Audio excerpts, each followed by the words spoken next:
Tadipatri MPP నేను.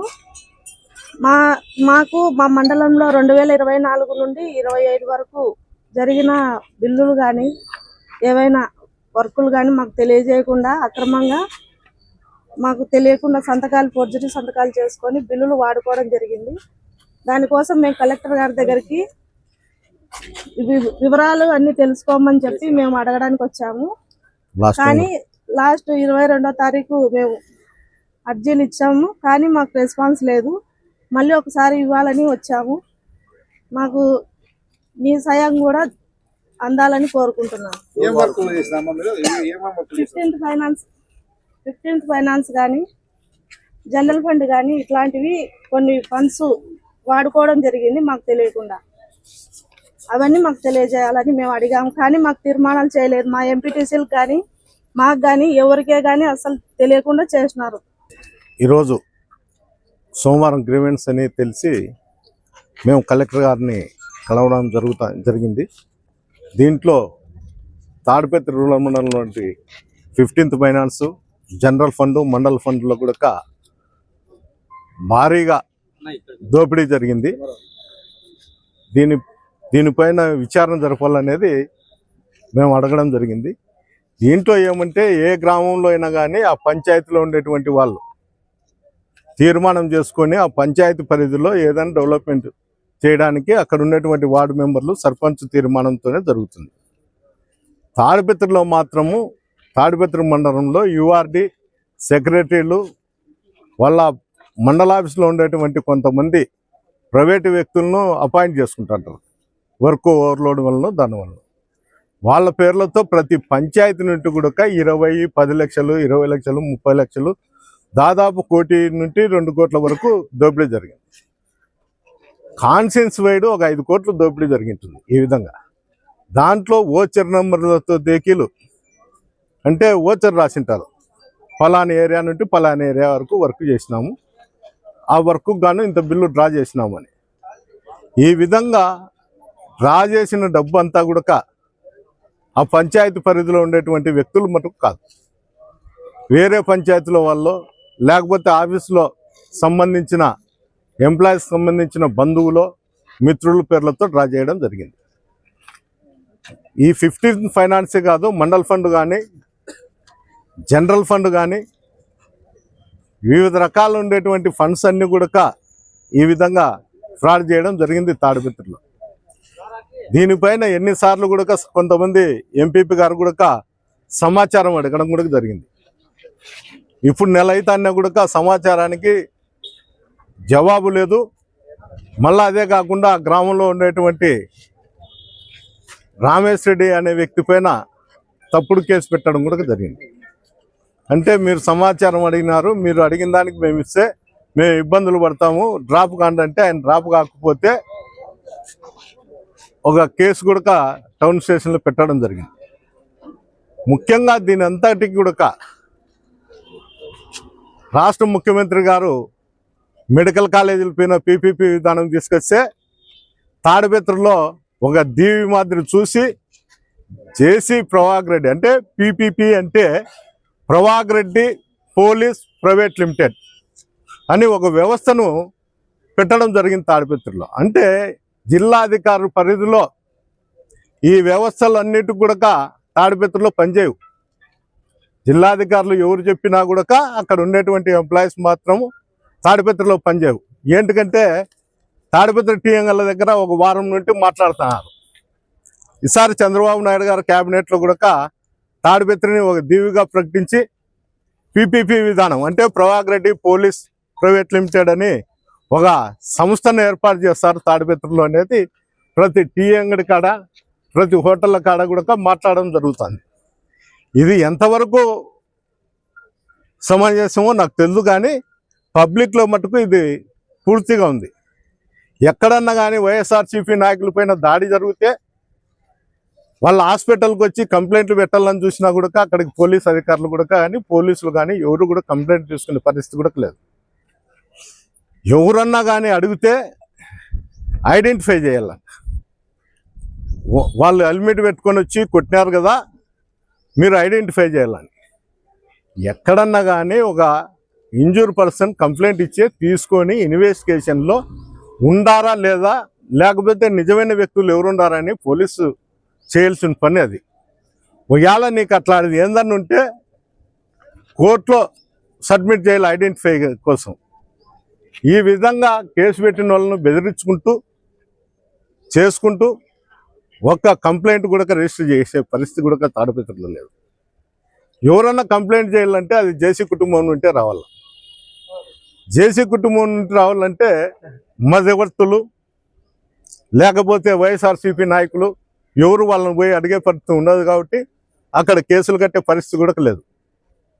ముఖ్యంగా నీళ్ళు ఇట్లాంటి విషయాలన్నీ కూడా మేము ఎన్నోసార్లు కూడా జిల్లాధికారులకు చెప్పడం జరుగుతుంది. జిల్లా అధికారులకు చెప్పినా కూడా పరిశీలించుతాం, చూస్తాం, చేస్తాం అని చెప్తారు. అందుకే ఆయనంతకు ఆయనే ఒక వ్యవస్థను సమకూర్చుకొని వ్యవస్థను పెట్టుకోవడం కూడా జరిగింది. ఈ విధంగా తాడిపత్రిలో ఒక పోలీసు వ్యవస్థే కాదు, ప్రతి ఆఫీసులో కూడా ఆయన కన్సల్ని నడుస్తుంది. ఇంత ఫ్రాడ్ జరుగుతాన్నా, ఇన్ని జరుగుతాన్నా కూడా అతను కనీసం ఆఫీసర్లను కూడా అడిగే పరిస్థితిలో లేరు. లాస్ట్కు డిజిటల్ కీ కూడా పంచాయతీ సర్పంచుల దగ్గర నుండి అధికారులు తీసుకోవడం జరిగింది. అంటే కొంతమంది మహిళలు ఉంటారు సర్పంచులు, వాళ్ళ దగ్గరకు పోయేది సెక్రటరీలు సంతకాలు పెట్టించుకునేది, అన్నను అడిగినాంలే పెట్టనిమ్మా అని చెప్పేది పెట్టించుకునేది. ఈ విధంగా బిల్లులు చేస్తాం. ఏదేమైనా ఆ పంచాయతీ పరిధిలో ఉండేటువంటి వాడు చేసుకుంటే ఏదో వర్క్ చేసినాడనే ఆలోచన ఉంటుంది. ఎవడో ఆ పంచాయతీకి సంబంధం లేనోడు, ఆ గ్రామాలకే సంబంధం లేనోళ్ళు బిల్లులు చేసుకుంటా అంటే కూడా ఎవరు కూడా దానిపైన చర్యలు తీసుకునే పరిస్థితి కూడా లేదు. ఈరోజు కూడా మేము కలెక్టర్ గారికి అదే చెప్పడం జరిగింది. కలెక్టర్ గారు కూడా మేము దాన్ని పరిశీలించుతామని చెప్తున్నాడు, చర్యలు తీసుకుంటామని చెప్తాను. దయచేసి కలెక్టర్ గారికి కూడా మీ తరఫున చెప్తున్నా, దానిపైన చర్యలు తీసుకొని సివిల్ క్రిమినల్ కేసులు చేసి చట్టపరంగా మీరు చేయగలిగితే ఇంకొక అధికారికి కూడా భయం ఉంటుంది. మీరు చేయలేకపోతే ఏదో రోజు ప్రజా ఉద్యమం చేపట్టే పరిస్థితి కూడా ఉంటుందని తెలియజేయడం జరుగుతుంది. అంతే కదా, అంతే కదా. ఇప్పుడు జరుగుతుంది అదే నేను చెప్తాను, పీపీపీ విధానం అని. చంద్రబాబు నాయుడు చూస్తే మెడికల్ కాలేజీల మీద పీపీపీ విధానం తీసుకొచ్చినాడు. ఈయన చూసుకొచ్చే ప్రవాగ్ రెడ్డి పోలీస్ ప్రైవేట్ లిమిటెడ్ అని ఈయన తీసుకొచ్చినాడు. అంటే వ్యవస్థలు రేపు జరగబోయే రోజుల్లో కూడా ఏ ఎమ్మెల్యే ఎంతకు ఆ ఎమ్మెల్యే ఒక సంస్థ ఏర్పాటు చేసుకొని ఇక్కడ ఉండేటువంటి అధికారులు కూడా వాళ్ళ కన్సల్లో నడిచే విధంగా చూస్తున్నారు తప్ప జిల్లా అధికారులు కన్సల్లో చూసే పరిస్థితి నాకైతే కనుచూపు మేరలో కనరాడంలే. ఎందుకంటే తెలిసి తెలియనట్టు నటిస్తారా, అన్నీ తెలిసి కూడా ఊరుకుంటారా, లేకపోతే మాకెందుకులే అక్కడ ఉండేటువంటి ఎమ్మెల్యే పోస్టింగ్లు వేయించుకున్నాడు అతనే పడుతుంటాడు అనేది కనీసము ఆలోచన అనేది కూడా లేదు. నేను ఎన్నోసార్లు చెప్పిన అసాంఘిక కార్యక్రమాలపైన చర్యలు తీసుకోండి, మా సాగు మేము వస్తాం, మమ్మల్ని కొడితే కొట్టించుకుంటాము, కేసు పెడితే పెట్టించుకుంటాం, లేకపోతే ఊరుకుంటాము. కనీసం సామాన్య ప్రజలను కూడా కాపాడమని ఎన్నిసార్లు మేము జిల్లాధికారులను కోరడం జరుగుతుంది, అందరికీ చెప్పడం కూడా జరుగుతుంది. జిల్లాధికారులు దాని గురించి పట్టించుకోవడంలే, పర్సూ చేస్తామంటారు. పర్సూ చేస్తామంటే ఏమని, ఇంకా 4 మటకా కంపెనీలో లేకపోతే 4 బంగాకు స్టోరేజ్లో పెట్టుకోమన్నా, లేకపోతే అవి అరికడతామన్నా, ఏదైంది కూడా దానికి అర్థం కావడంలే. ఎందుకంటే మేము ఈరోజు చెప్పినాము, సాయంత్రానికి 4 పట్టుకొస్తారు అమాయకులను, వాళ్ళని పట్టుకొచ్చి 500 400 ఫైన్ వేస్తారు, మళ్ళీ ఇడిచి పెడతాడు వాడు. మళ్ళీ పొద్దున్నే మళ్ళీ వాళ్ళంతా వాళ్ళ వ్యాపారాలు వాళ్ళకి చేస్తారు. నేను చెప్పేది అబద్ధం కాదు. మీరు కనీసము పరోక్షంగా కానీ మీరు ఎక్కడి నుండి అయినా కానీ పోయి చూడండి, చూస్తే తెలుస్తుంది అక్కడ ఏం జరుగుతుంది, ఏం కథ అనేది. మీరే వ్యవస్థలను గాలికి వదిలేస్తే సామాన్యుల పరిస్థితి ఏమి? ఇవన్నీ కూడా అడిగితే రేపు పొద్దున్న నుండి ఇన్స్ట్రక్షన్స్ పెడతారు. ఎమ్మెల్యే ఆ పెళ్ళికి పోకూడదు, ఆ డిన్నర్కి పోకూడదు, ఎవరన్నా ఇంటి దగ్గరకు పోతే వాళ్ళ మీద దాడులు చేయడం ఉంది.